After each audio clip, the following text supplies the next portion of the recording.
Listen closely, because this might be the only warning you'll ever get.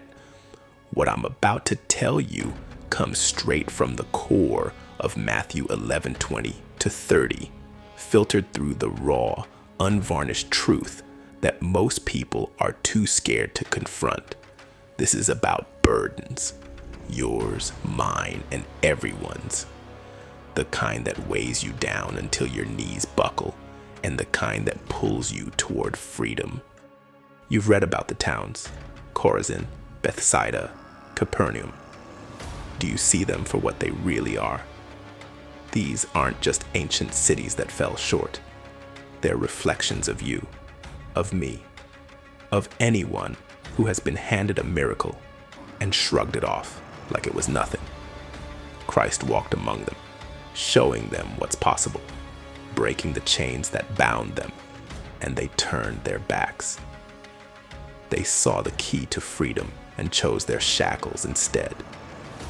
Sound familiar? Here's the ugly truth. The weight you're carrying, the expectations, the guilt, the false obligations, they aren't yours to bear. Society, culture, family, they pile it on, convincing you that you need to act a certain way, achieve certain things, or fit a certain mold to be worth something. And you've bought into it, haven't you? But Christ didn't come to add to your load. He came to give you the only burden worth carrying, his yoke, his way, his truth. It's not easier in the sense you think. It's clearer, cleaner, purposeful. The real tragedy is mechanical thinking. You know what that is, right? It's living on autopilot, mindlessly obeying the programming you've been given since birth. Get up, work, follow the script, rinse, repeat, die. Christ calls you to something else entirely. He calls you to wake up. He calls you to think, to choose, to break the chains of conditioning and walk the path you were meant for. That's his yoke, freedom disguised as discipline. But freedom isn't free. It costs you the comfort of your lies. It costs you the illusion that someone will come along and bail you out. No one's coming. Miracles are rare, and blessings aren't in the plan. They're wild cards. God gave you everything you need already. The question is, will you use it? When Christ says his yoke is easy, he's not saying life will be a cakewalk. He's saying the weight you'll carry under his way is the only weight that makes you stronger. Everything else, it's garbage. Burn it. The approval of others, irrelevant. Their expectations, forget them. Their judgment means nothing. You've got one mission: to master yourself, to rise above the noise, and to walk your path unapologetically. So here's the choice, and there's no middle ground. Stay shackled to the lies you've been sold, or break free and carry the yoke that leads to real life. The weight of truth of Christ will forge you into something indestructible. The other, it'll crush you. Choose wisely. I won't be here to remind you twice. How, you ask? Here's how. You're going to take every lesson I'm about to reveal, especially the principle toward the end of this entry, and you're going to wield it. You'll use it to actualize your truest capability, to bring forth what's been waiting inside you all along. What I'm sharing with you isn't just knowledge, it's a weapon, a compass, and a foundation. This entry will uncover the principle of divine alignment, freedom in the way of God. But before we get there, I need you to grasp the context, the crucible that forged this principle into existence. You'll see why this principle matters, why it's pivotal not just to your understanding, but to the actualization of your capability and the fuel behind your spiritual evolution. And as you dive deeper, keep one thing at the forefront of your mind. The ultimate goal is self-actualization, to manifest your latent potential into reality, to train, educate, and refine your soul into something unshakable and extraordinary. This isn't a casual undertaking. It's the deliberate art of turning your raw essence into something powerful, purposeful, and eternal. The principle of divine alignment is one of many essential elements within the Demigod code. Picture it as crafting an intricate ornament adorned with the most precious gems. Each gem is a truth, a power, a principle that you claim, compound, and weave into your soul's tapestry. Through this process, you are adorning your being with brilliance and fortifying yourself against anything this world might throw at you. This is about more than just understanding, it's about transformation. Let's make it happen. They say, the yoke of the righteous is easy, the burden light.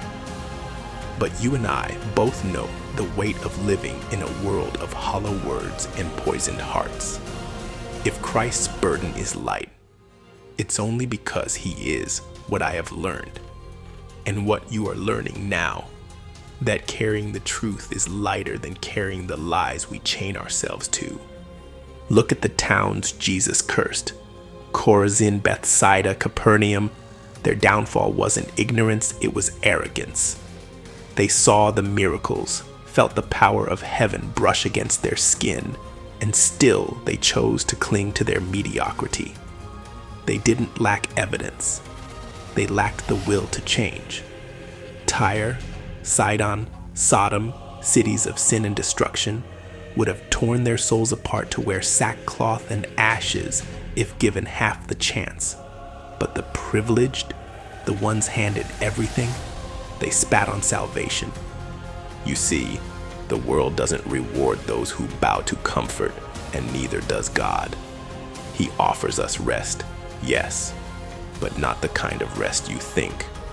The kind of rest we dream of, a blissful ignorance, an eternal slumber of the soul, comes only to the dead. No, the rest Christ offers is a fortress for the weary warrior, a sanctuary, not a surrender. And he doesn't coddle us. He won't break your chains for you. He gives you the keys, points you toward the lock, and dares you to break free. I used to think strength was built on armor and swords. Now I know it's built on clarity and courage. Chorazin didn't fall because it lacked strength. It fell because its people didn't have the guts to let go of their illusions. They thought they were wise, clever. But cleverness is a fool's crown when it blinds you to what's real. Christ thanked his Father for hiding the truth from the wise and revealing it to the childlike. Do you know what that means?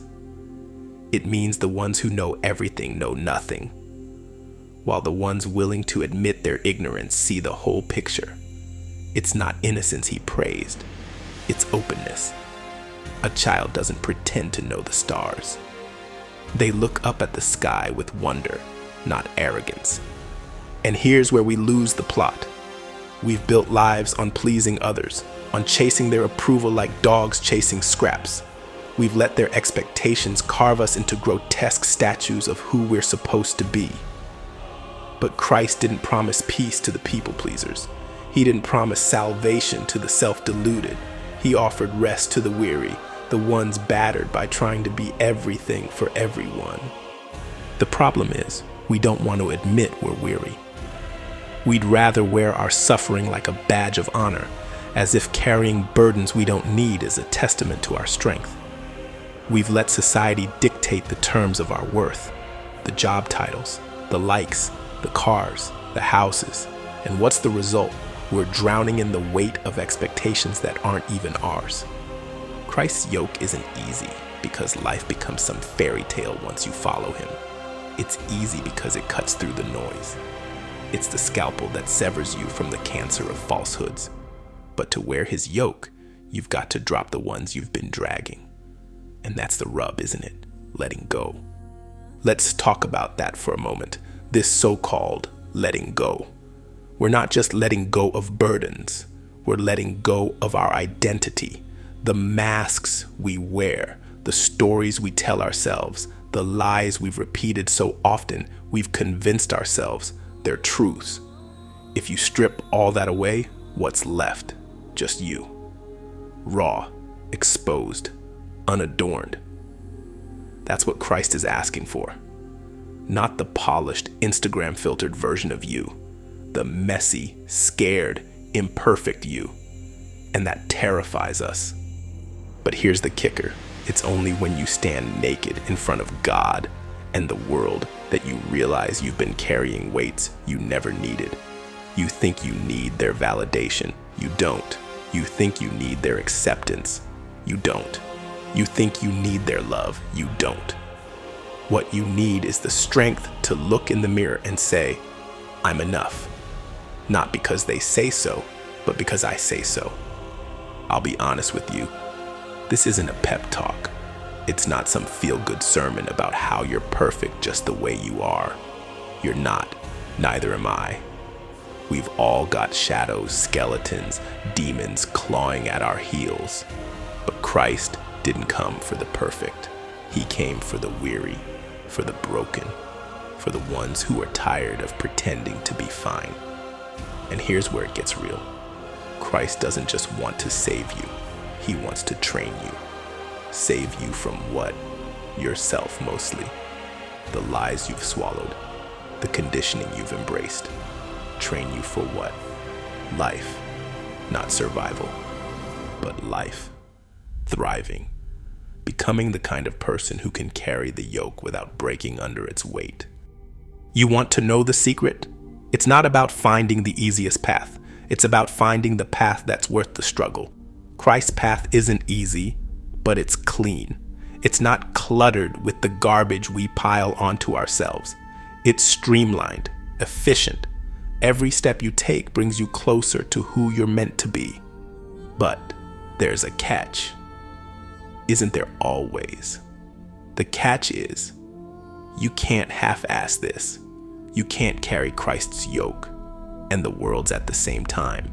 You can't cling to their opinions, their expectations, their approval, and still walk the path he's laid out for you. You've got to choose. And that's where most people falter. They want both. They want the freedom Christ offers, but they don't want to let go of the chains. They want to fly, but they won't cut the tether. They want salvation, but they don't want to give up their sin. And so they stay stuck. Don't be them. Don't be Chorazin or Bethsaida or Capernaum. Don't see the miracles and refuse to change. Don't cling to the burdens you've been conditioned to carry. They'll tell you it's noble, that it's your duty, that you owe it to them. You don't. What you owe, what we owe, is to become everything we were created to be. And we can't do that by living for them. Christ's yoke is easy because it's honest. His burden is light because it's real. Everything else is just noise. So, here's the choice. Keep dragging the dead weight of a life lived for others, or pick up the yoke that sets you free. One path leads to exhaustion and regret. The other leads to rest. Not the kind that puts you to sleep, but the kind that wakes you up. I know what I'm choosing. What about you? As I conclude this entry, I leave you with this final gem. The principle of divine alignment. Freedom in the way of God. It rejects societal norms as measures of success and instead emphasizes self-mastery, spiritual growth, and impactful actions rooted in divine principles. How does this principle apply in terms of self-actualization? 1. Liberation from external control. Aligning with divine truth frees individuals from societal pressures, allowing authentic personal expression. 2. Focus on true potential. By rejecting burdensome ideologies, individuals can focus on mastering themselves and fulfilling their divine purpose. 3. Effortless productivity. Through divine alignment, actions become meaningful and results-driven, avoiding wasted energy on trivial pursuits. 4. Spiritual evolution. The principle fosters growth by emphasizing connection to divine wisdom and rejecting false external metrics of success. This principle is not optional. It's foundational, It's an essential element of the Demigod code, a cornerstone in your evolution toward becoming the God you were designed to be from the very beginning. If this understanding doesn't take root in your soul, you will never step into the full measure of your divine potential. And the only way to embed it into the core of your being is through consistent application, again and again, until it becomes second nature. Your task is not merely to learn this principle, but to compound its power. Layer it with the other essential elements of the code, forging them into a unified force. Together, these truths amplify one another, transforming how you shape and influence physical reality. When these elements operate in harmony, you won't just act. You'll create, you'll command, you'll manifest as gods do. This is not theory. This is destiny. And always remember that we are warriors. We are champions. We are gods.